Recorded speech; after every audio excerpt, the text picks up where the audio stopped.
Querido Deus, estamos aqui oferecendo ao Senhor, talvez pode ser que não seja o que há de melhor de todos, mas estamos oferecendo ao Senhor o que podemos neste momento, com o nosso coração grato, felizes, podemos olhar para trás e ver que temos produzido e deixado enquanto andamos, Senhor, e também prontos neste momento para mais uma vez podermos ouvir o Senhor falar conosco. Muito obrigado, Senhor. Prepara o nosso coração, por favor. Nossas mentes estejam voltadas com todo o desejo do coração, Senhor, em compreendê-lo, em ouvi-lo, em percebê-lo, Senhor, neste momento. Usa-nos conforme a sua perfeita vontade, Senhor. No nome precioso de Jesus, nós oramos. Amém.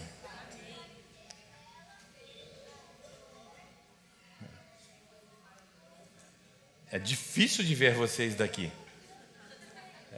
E eu gosto de olhar nos olhos, porque à medida que eu vou falando, eu vejo se estão bocejando, se estão piscando, né?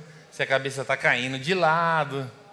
E aí, conforme vai o ritmo, eu vou intensificando alguma coisa ou outra. Mas vamos indo. Eu quero ler com vocês um texto que está no livro de Mateus 24. A princípio, esse versículo 14. Diz assim: E este evangelho do reino será pregado em todo o mundo, em testemunho a todas as gentes, e então virá o fim. Eu não sei quantos de vocês aqui podem saber ou conhecer que este versículo foi um dos grandes textos que protagonizou no século passado, na década de 70, 80, a intenção de fazer com que a igreja antecipasse a volta de Jesus. Um pouco antes, nos anos 30, isso é uma pesquisa, viu, irmãos? Eu sou velho, mas não sou tão velho assim, né? Eu aparento uns 92 por aí. Mas essa pesquisa mostrou o seguinte, que nos anos 30 para cá,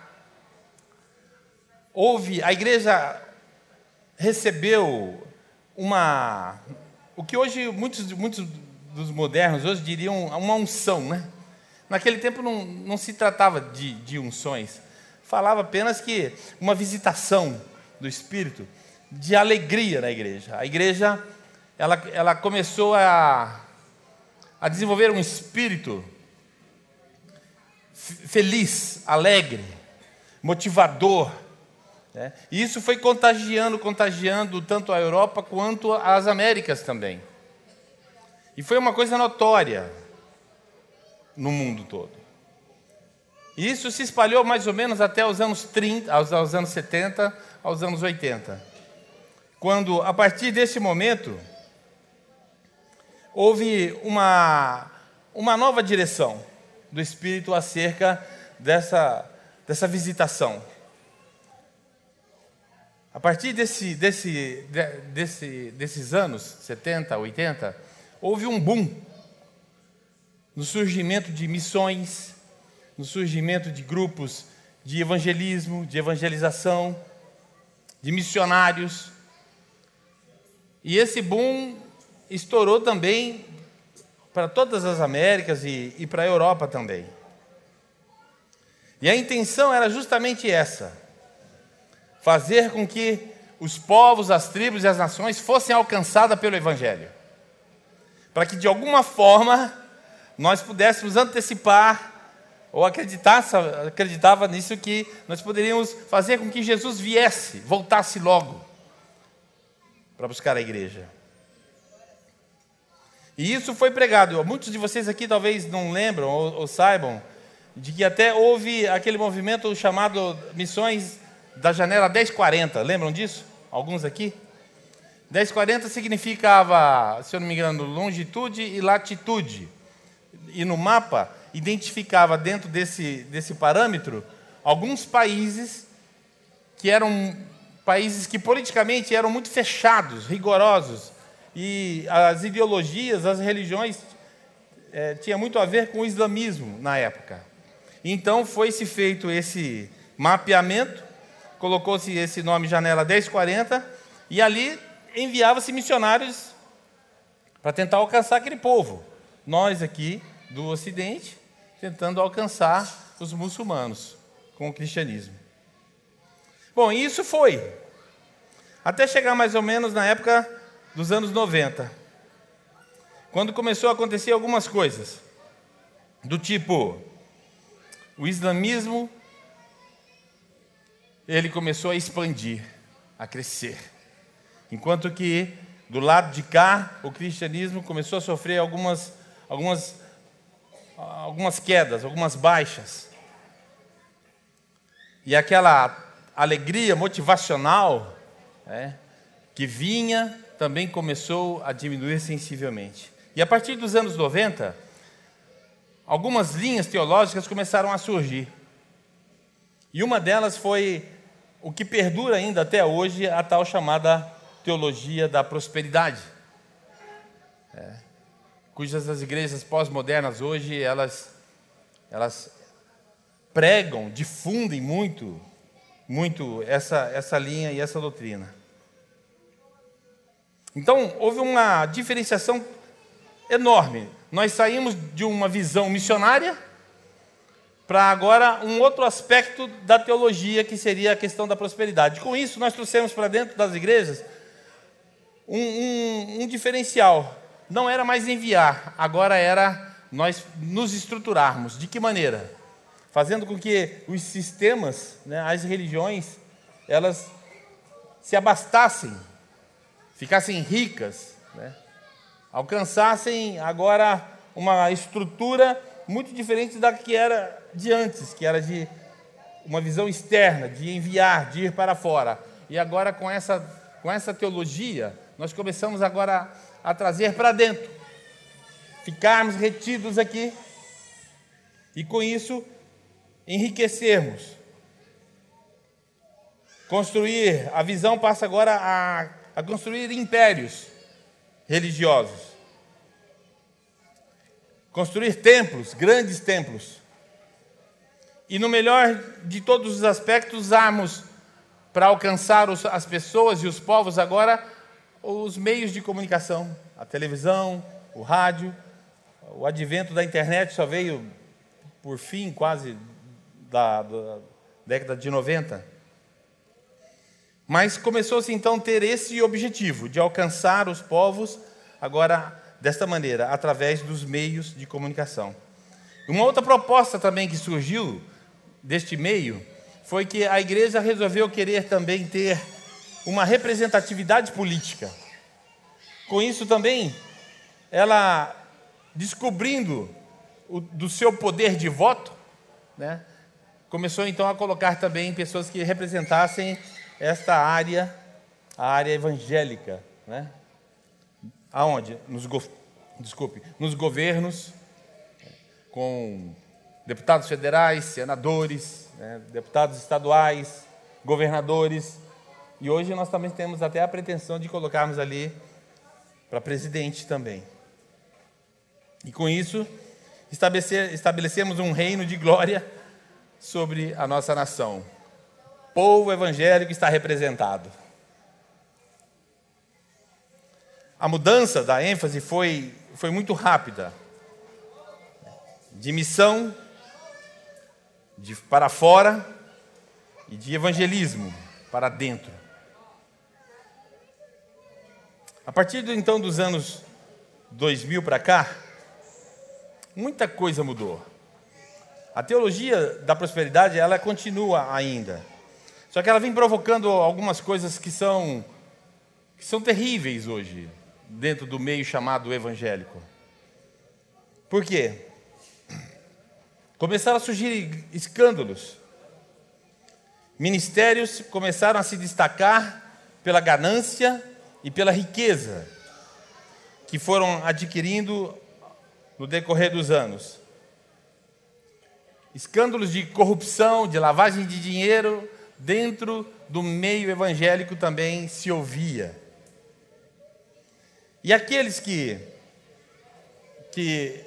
tentaram de alguma forma permanecerem pequenos, eram considerados como aqueles que não tinham uma visão, aqueles que não eram audazes, aqueles que não desenvolviam nenhum ministério capaz de poder alcançar os povos. E eles eram dessignificados justamente porque permaneciam pequenos. Junto a isso, começava uma onda de pastores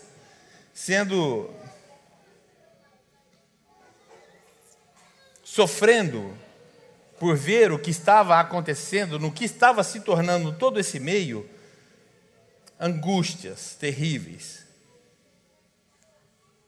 Uma falência existencial enorme. Uma culpa por não ter gerado no coração do povo uma qualidade, mas buscado apenas uma questão de quantidade, números. E com isso foi se pesando na condição de liderança para alguns o que estava acontecendo.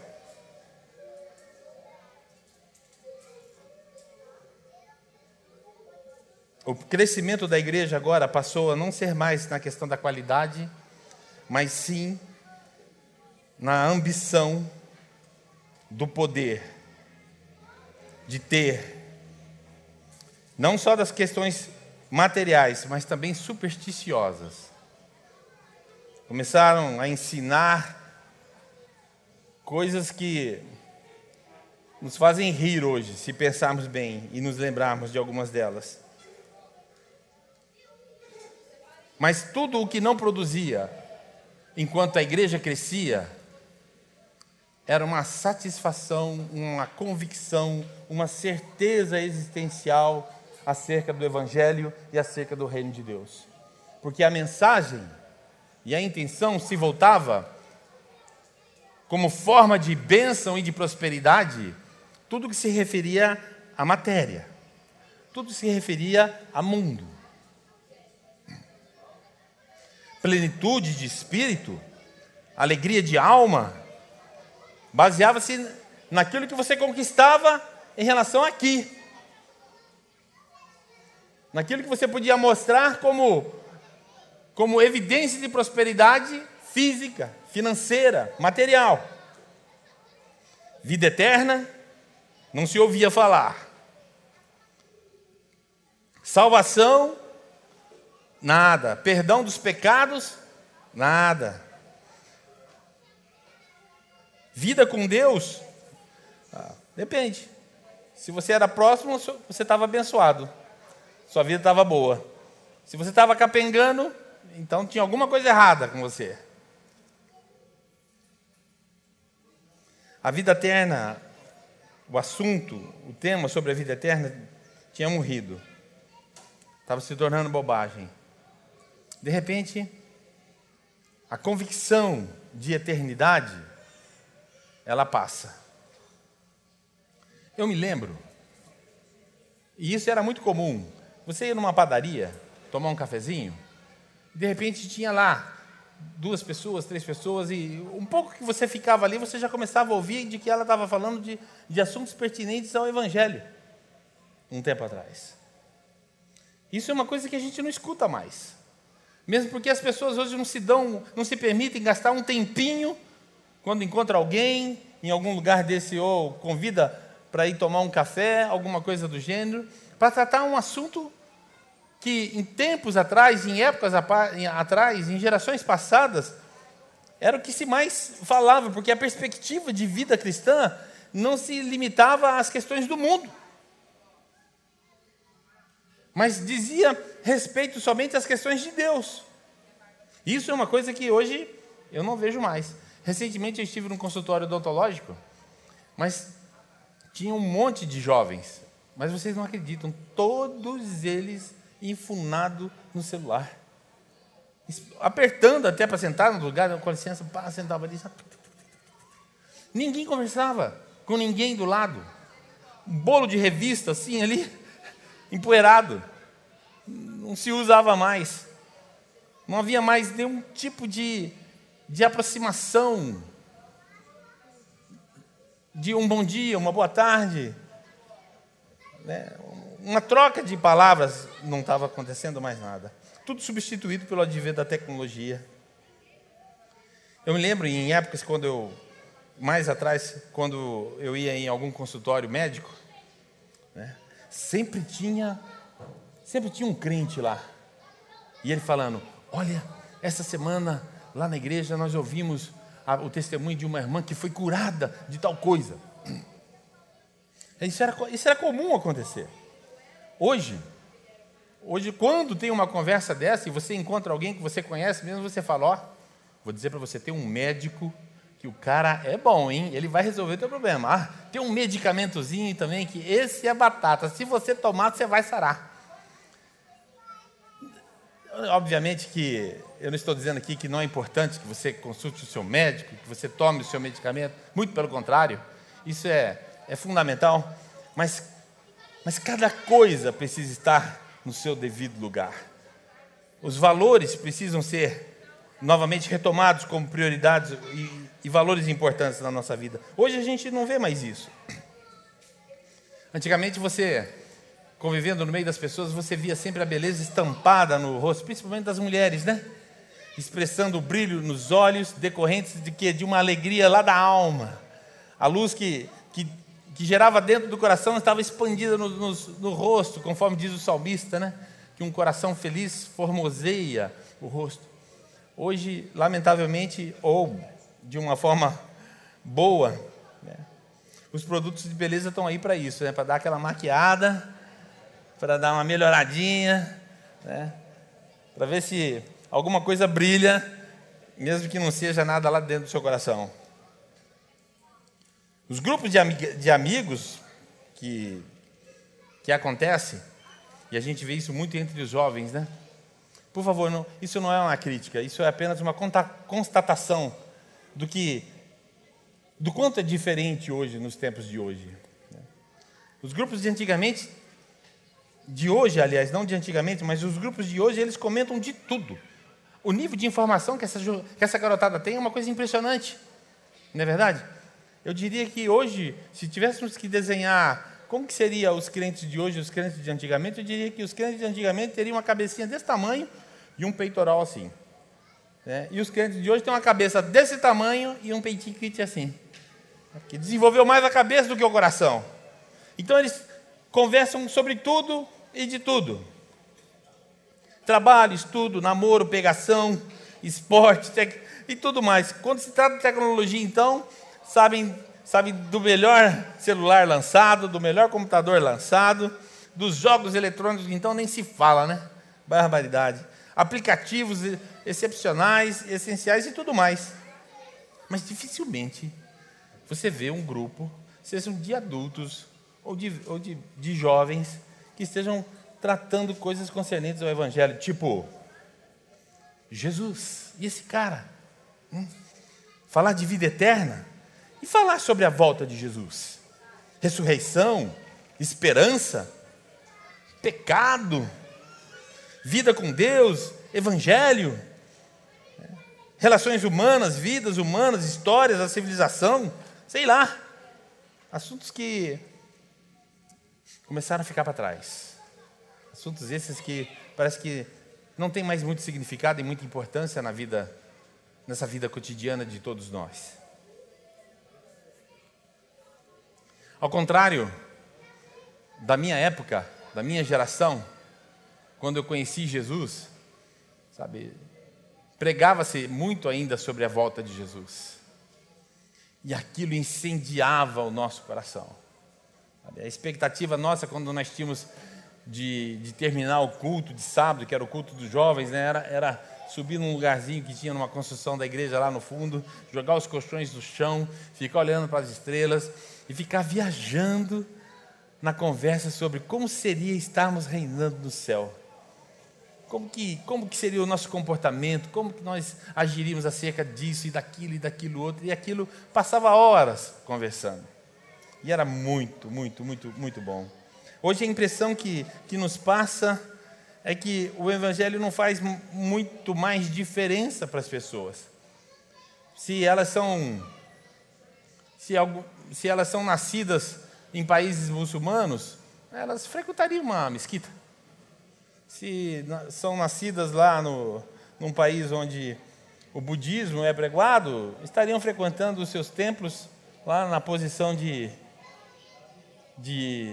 concentração, com os dedinhos assim, fazendo né? Porque a impressão que dá é essa, que aqui, para muita gente, o Evangelho não fez diferença nenhuma, ou não faz diferença nenhuma.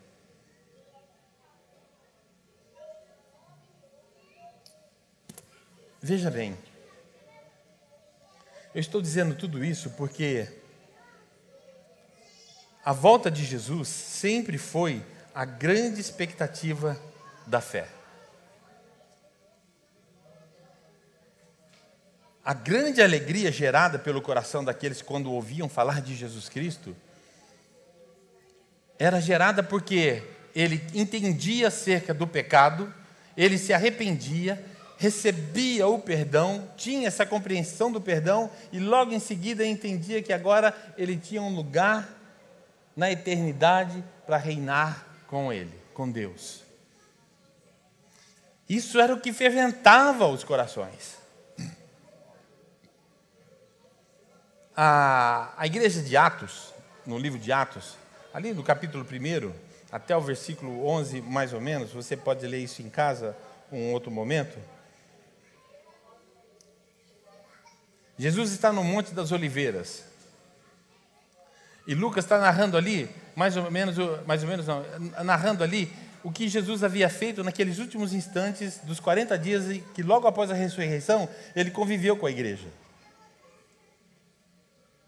E nesse momento em que Lucas está narrando, ele fala que Jesus então subindo ao céu, os discípulos ficavam olhando, admirados com o que estava acontecendo, enquanto Jesus estava dando a eles algumas direções acerca de permanecerem onde eles estavam, até que eles fossem revestidos do Espírito Santo, para depois então irem por toda a terra, toda a Judéia e Samaria, e pregasse o Evangelho a todos os povos. E nesse mesmo instante, apareceram 2 anjos, e que falavam para os discípulos, o que é que eles estavam olhando? Que era Jesus que estava subindo, e eles disseram, podem ficar tranquilos, eu estou parafraseando, né? Porque esse mesmo Jesus que vocês viram subir, ele há de voltar. Ele há de voltar. E você sabe que essa palavra, meus irmãos, provocou algo tão poderoso no começo da igreja, mas algo tão poderoso que assim que Jesus subiu, assuntou ao céu, a igreja começou a explodir, a crescer. E ela crescia com essa expectativa de que Jesus logo, logo viria buscá-los. E coisas incríveis aconteciam. Lá no capítulo 2 ainda do livro de Atos, você pode ver lá que está escrito que a igreja permanecia unida, em oração, compartilhando o alimento, todos os dias permanecia no templo ou nos lugares onde eles podiam estar reunidos, unidos na fé, na esperança, convictos de que Jesus estaria para voltar naquele momento. E eles chegavam até a vender, aqueles que tinham grandes posses, chegavam a vender o que tinham, entregavam às mãos dos discípulos, para então eles fazerem uma distribuição justa entre todos. Por quê? Porque eles acreditavam que naquele momento, por aqueles dias, por aquele tempo, Jesus estaria voltando para vir buscá-los. E essa promessa, ela perdurou por anos, até chegar nos dias que estamos hoje aqui. O que acontece é que durante esse percurso e esse tempo, nós sofremos uma série de distrações.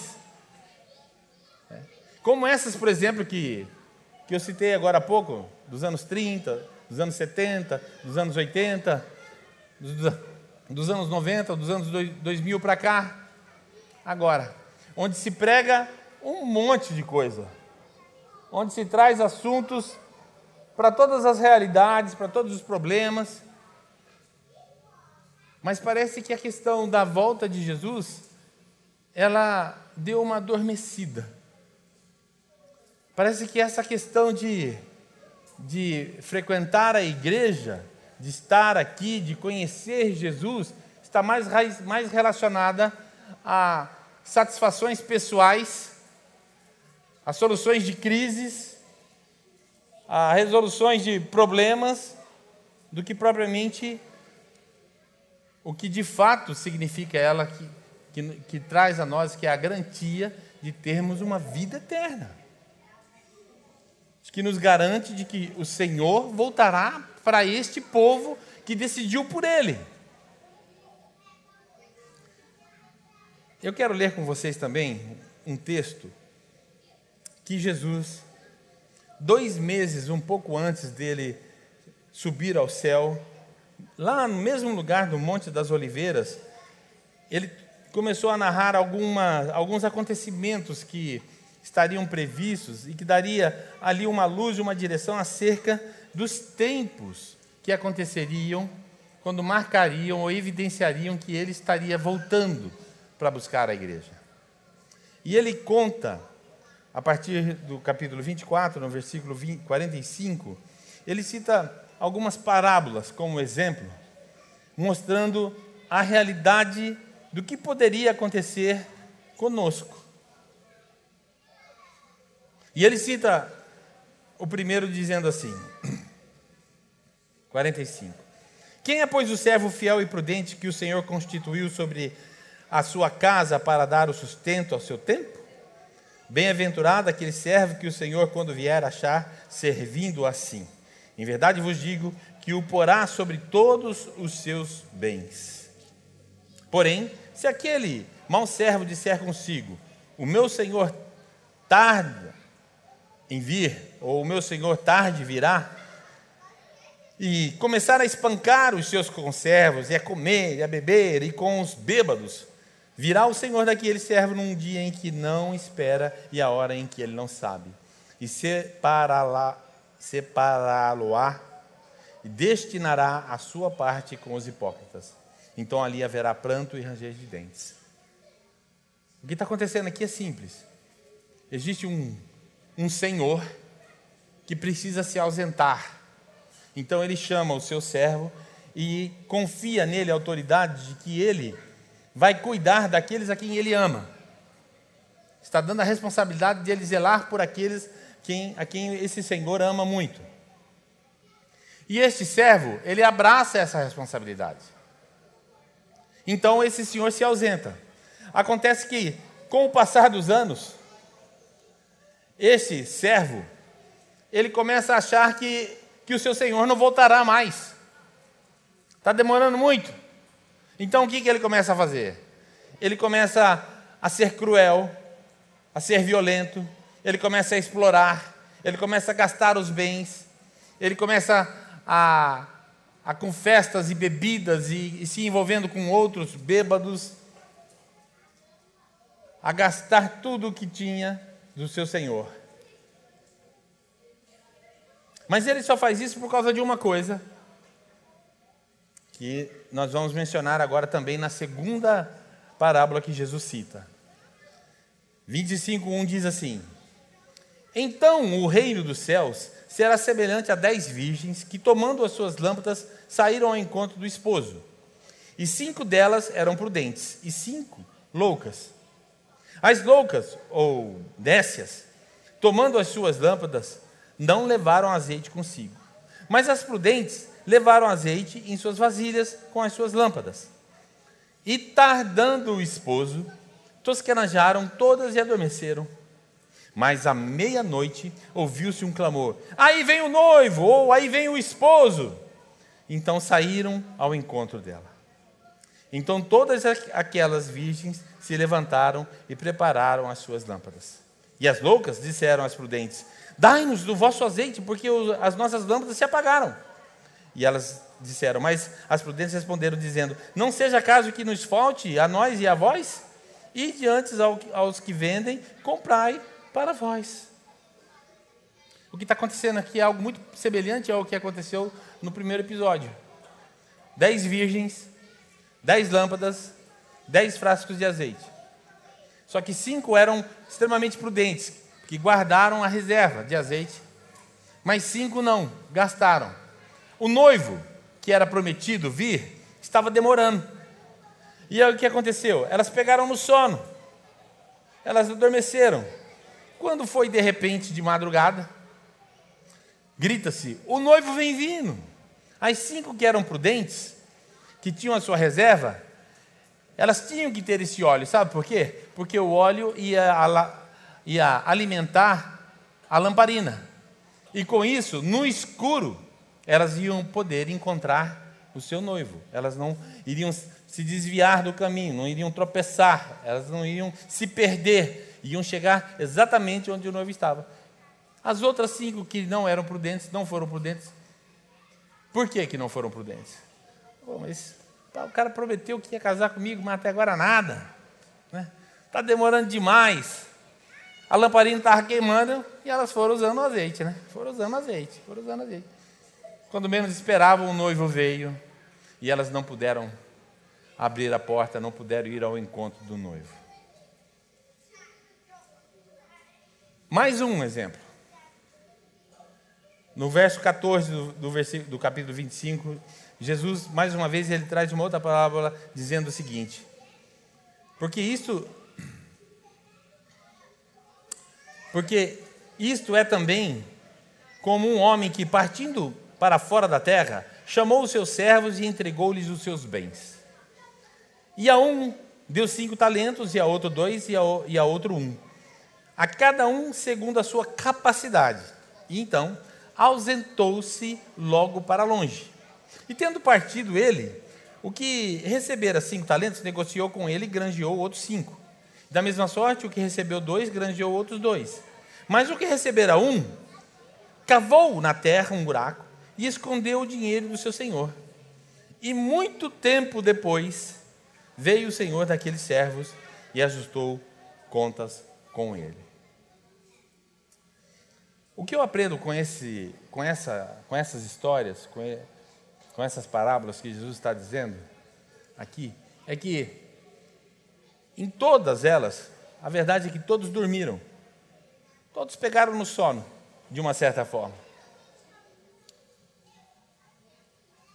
Transportando para a nossa realidade, eu diria que nós também, de uma certa forma, estamos dormindo. Pegamos no sono. A alegria que contagia a nossa alma, mas a alegria não gerada pelo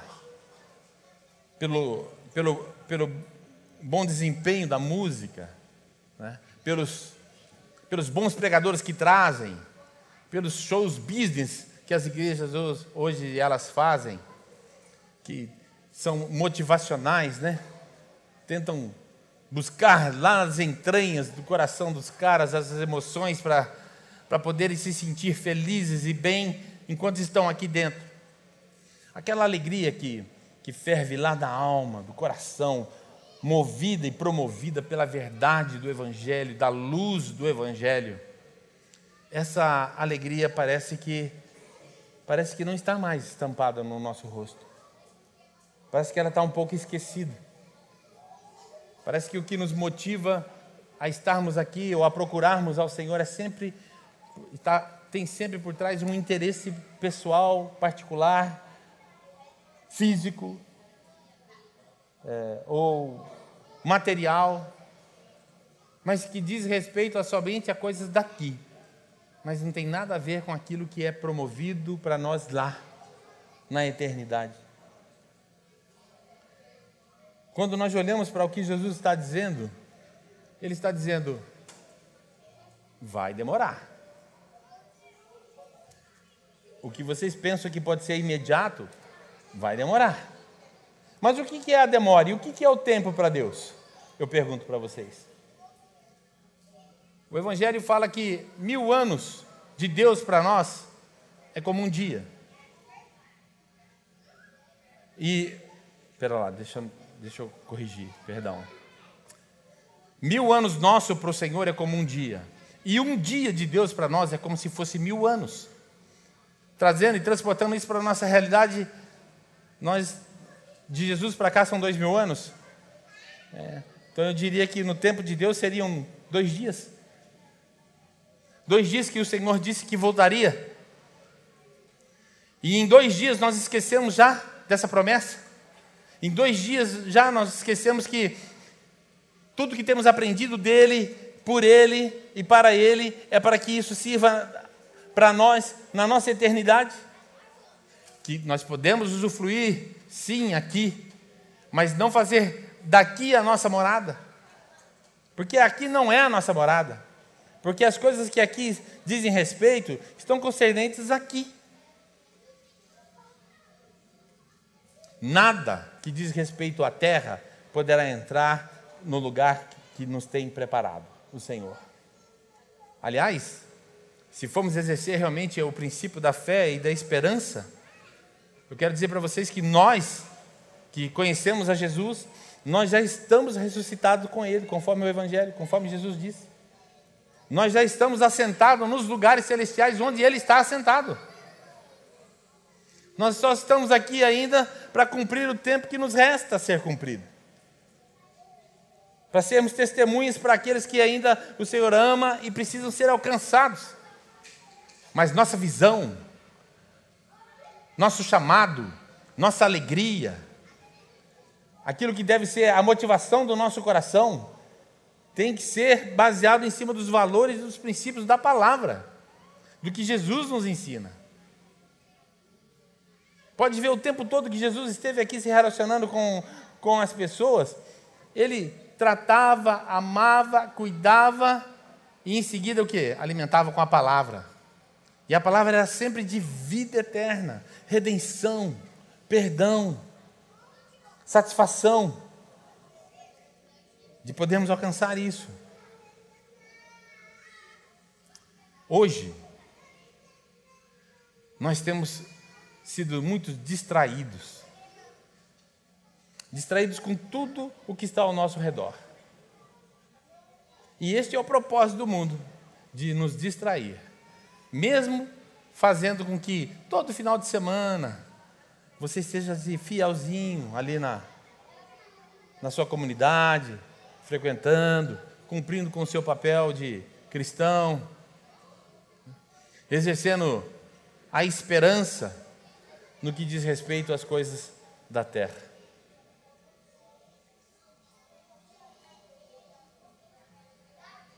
Nós dormimos.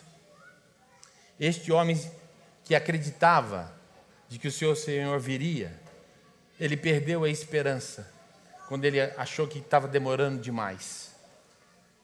E aí, ele mostra que ele só servia e só fazia o bem porque ele achava que o Senhor viria. Quando ele percebeu que não viria mais, ou acreditou que não viria mais, ele mostrou as garras e as unhas. E os dentes, né? E disse, deixa para lá, não vem mais não. Eu vou aproveitar. Eu vou fazer o que eu tenho que fazer, eu vou correr atrás do que eu tenho que correr. O tempo é pouco. E eu tenho que conseguir isso antes que eu morra, antes que eu fique velho, antes que eu não sirva para mais nada. A esperança, meus irmãos, ela nos mantém puros. E o que eu estou dizendo tem todo significado e tem todo sentido, porque anos atrás, quando se preservava muito a questão da moralidade, dos bons costumes, a filha na casa já era ensinada pela mãe de que ela deveria se preservar pura, na esperança de encontrar o seu marido. Então a esperança de conhecer um homem a colocava numa condição de pureza. de se preservar, de se guardar, de se reservar para algo muito maior. Essa esperança não pode desaparecer de nós, como ela vem se desaparecendo. Nós estamos perdendo a esperança até nas coisas mais básicas da vida. Por exemplo, quantos aqui já não disseram, esse país não tem mais jeito? Eu tenho ouvido de muitos dizerem que a vontade deles, se eles pudessem, era cair fora daqui. Agora, trazendo um pouco mais ainda para a nossa realidade, eu tenho ouvido falar de pessoas, de casais, falar, eu não tenho mais esperança acerca da minha esposa, eu não tenho mais esperança acerca do meu marido, ele não vai mudar nunca. Ou então em relação aos filhos. Mas é engraçado que depositam a esperança na loteria, depositam a esperança de que eu vou conseguir me formar, depositam a esperança de que eu vou conseguir comprar o meu carro, com uma visão olhando para baixo, sendo que a esperança que nos mantém preservados, puros, essa é aquela que nos reserva a vida, da qual ainda nós nem começamos a viver com o Senhor.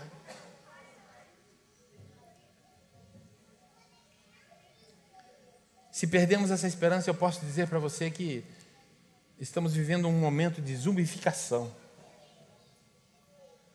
Se a esperança que nos motiva a permanecer firmes na fé, a vencer o pecado, a sermos testemunhas de Jesus não existe mais no nosso coração, o que é que nos resta?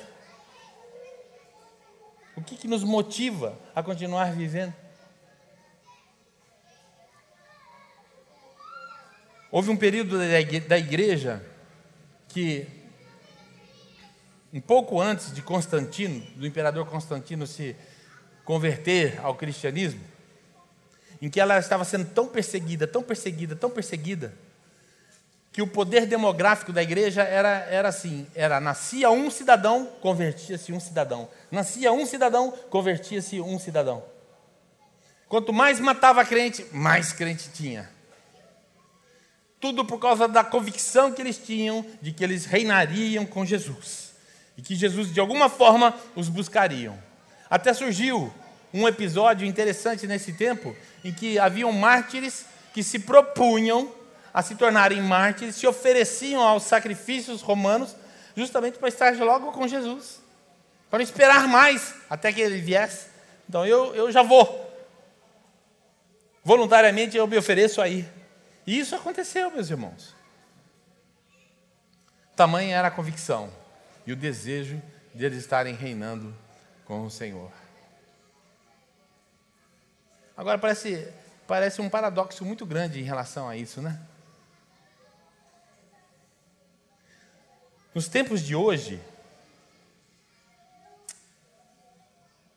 houve um período em que ainda algumas igrejas que elas estão vendendo as indulgências, vendendo a salvação, vendendo a felicidade, não para a eternidade, mas para agora. Para você desfrutar da vida agora.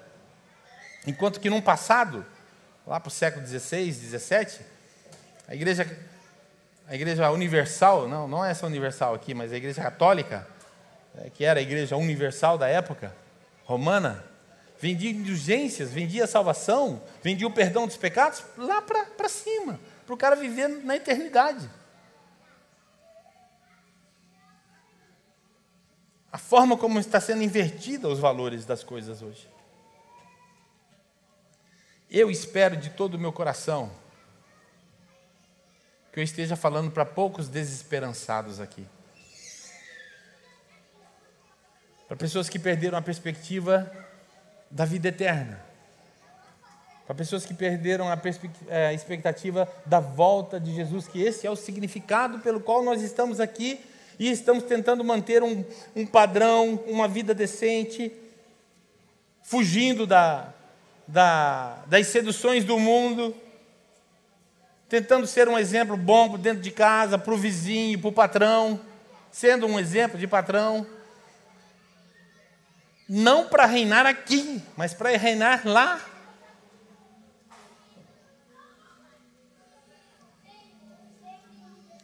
E eu estou dizendo o que eu estou dizendo porque eu começo a ver em muitos de vocês que têm filhos pequenos o desespero no coração, porque estão entregando um mundo para eles que nós nem imaginamos o que vai acontecer.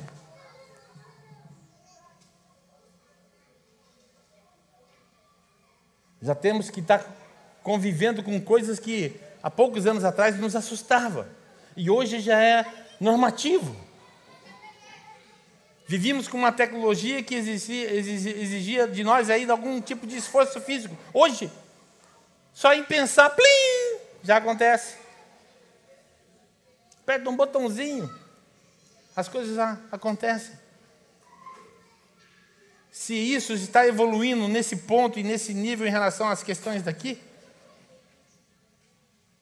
aonde que vai ficar a esperança em relação ao porvir? Se somos seduzidos hoje a tudo que diz respeito à terra, como nós enfrentaremos, ou como nós encararemos a questão do amanhã no Senhor? Vai virar história da carochinha, vai virar história da vovozinha. Eu me lembro que quando eu me converti a Jesus, e a primeira vez que eu mencionei isso com meu pai falando, com os meus pais falando que Jesus voltaria, e ele falou assim: larga a mão de ser besta, menino.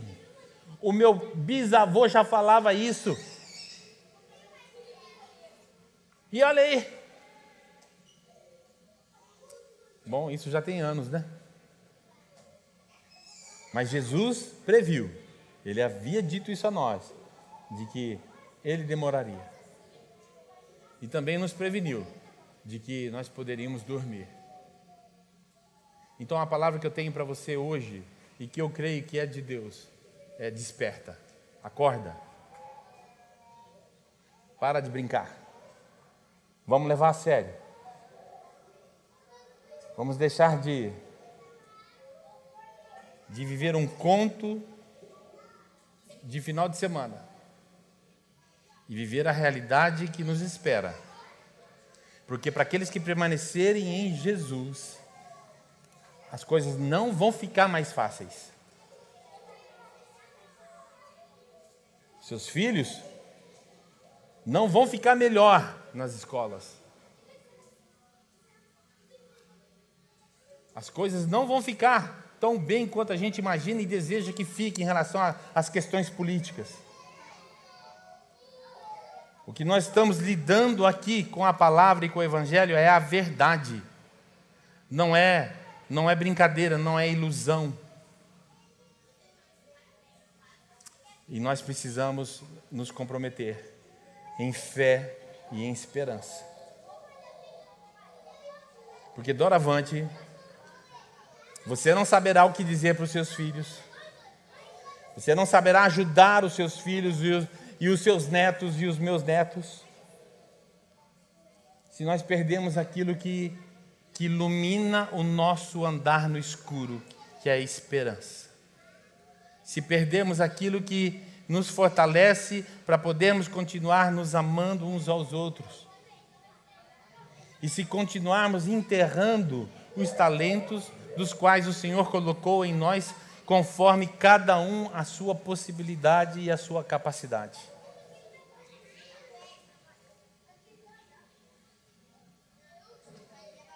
Eu tenho dito em muitos momentos que Deus, Ele tem um bom humor fantástico.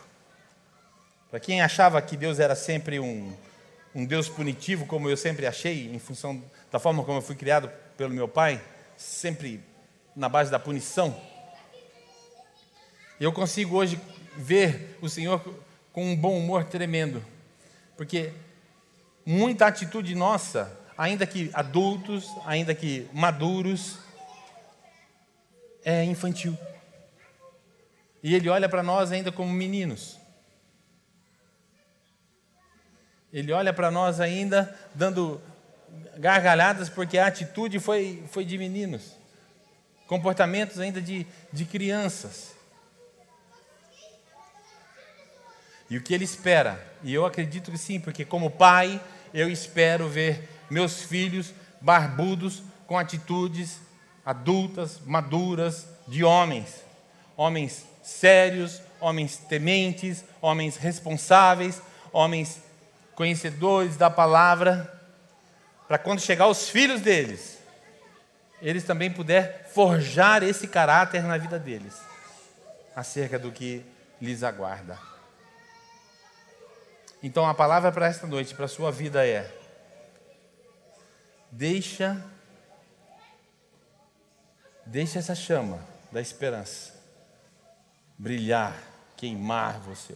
Não perca isso de vista. Não se distraia com as coisas do mundo. Eu tenho certeza que se hoje nós ouvíssemos uma palavra, uma profecia séria, e que dizia: Jesus voltará amanhã, vai ter uma garotada que vai dizer assim: puxa vida, será que não dá para negociar isso para depois de amanhã? Porque, cara, eu nem namoro ainda, nem dei o primeiro beijo. Na verdade, eu nem dei uma namoradinha, não sei como é que é. Ou então vão dizer assim: caramba, agora eu estou quase conseguindo comprar meu carro, Jesus resolve voltar agora. Pô, aí não dá, né, meu? Aí, pô, que coisa. Mas eu vou casar mês que vem, o João Marcos lá, né? Mês que vem eu estou casando, pai, Jesus volta agora. Pô, aleluia que ele voltasse agora, se a gente ouvisse isso. Mas como seria trágico da nossa parte, né? Se o nosso coração estivesse dessa forma, sem essa expectativa da volta do Senhor, fazendo dia a dia parte da nossa realidade.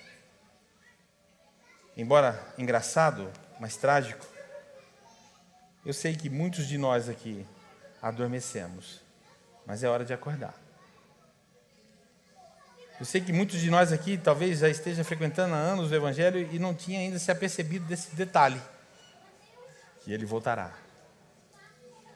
E ele só vai buscar, só vamos receber, só vamos encontrar aqueles que nele tiveram essa esperança. Cobertos pelo seu amor, pelo seu perdão, pelo seu sangue. Desta forma. Eu queria orar com você agora. Eu gostaria muito que, ao fechar os seus olhos, você fizesse um ato de coragem, porque para isso precisa coragem, sim. Aí onde você está, sabe?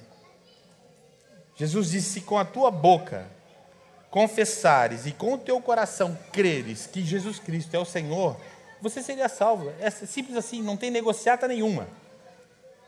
Não tem ninguém dizendo: vem para Jesus, você vai ficar bem, você vai ficar rico. Isso é tudo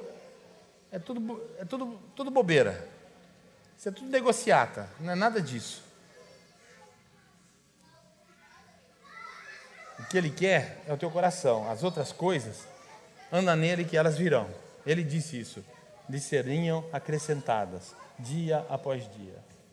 Então eu gostaria que você fechasse seus olhos, por favor, e fizesse uma oração dizendo: Senhor, segundo a tua análise, segundo o que você tem crido, segundo o que você acha que é verdadeiro, você fosse o mais honesto possível nesse momento e dissesse: Senhor, eu não tenho andado com essa esperança.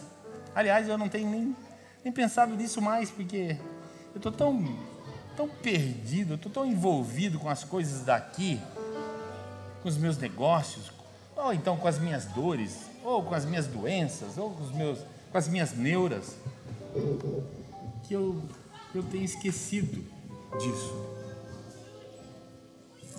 Mas eu quero que isso seja uma chama viva em mim de novo. Eu quero que isso seja o que me motive, o que me gere a alegria de estar aqui, de te servir e de ter essa convicção na minha alma, Senhor, de que a eternidade me aguarda junto ao Senhor e de que eu já estou lá, ainda que habite aqui neste corpo. Para isso eu peço perdão ao Senhor pelos meus desvios, pelas minhas distrações, pelas minhas prioridades que não foram as tuas e nem nada do que dizia ao teu respeito. Por isso eu quero pedir perdão ao Senhor. De repente você está servindo ao Senhor, ou pelo menos você já ouviu falar dele, ou conhece há muito tempo, ou já esteve muito envolvido com ele, mas agora não mais. Hoje você é um zumbi, hoje você é um gelo, um bloco de gelo, indiferente às emoções e a tudo mais que existe. Justamente porque você perdeu a esperança. E isso não te fez mais alguém puro, preservado, reservado, guardado para o Senhor, para o noivo. Senhor, recebe em nome de Jesus a vida desses que, com um coração quebrantado, honesto, nesse momento está abrindo a Ti agora e reconhecendo, Senhor, que a esperança tem se evaporado entre as mãos, entre os dedos, e que tem dado lugar ao orgulho, tem dado lugar à materialidade, Senhor, tem dado lugar a tudo que diz respeito às questões da terra, e que se por alguma forma o estar aqui vem significando apenas tentar encontrar uma paz sem compromisso, uma relação sem muita intimidade, apenas um conforto para a minha dor de cada dia. Peço ao Senhor em nome de Jesus que esta pessoa, Senhor, esteja se lançando diante de Ti e pelo Teu Espírito Santo se entregando ao Senhor, arrependido e um desejo enorme no coração de ir ao encontro à Sua voz, Pai, e viver a grande expectativa, a grande alegria na alma, Senhor, de saber que tudo aqui passará, mas este amor que habita em nós, essa esperança que vivifica a nossa fé, de estarmos com o Senhor um dia. Seja o Senhor rasgando os céus e nos encontrando, ou seja o Senhor vindo aqui nos buscar na morte, Senhor. Muito obrigado, Pai. Obrigado pelo Seu amor, pela Sua misericórdia. Obrigado pelo Seu perdão. Obrigado pela verdade da Tua palavra, Senhor, que permanece. Obrigado por podermos sair daqui hoje com uma expectativa nova no coração. Podemos respirar melhor lá fora, Senhor. Sabemos que a nossa vida não se limita e não se resume a essa mera existência, Pai. Mas a vida eterna nos aguarda em Cristo Jesus. Muito obrigado. Em nome de Jesus Cristo nós oramos. Amém.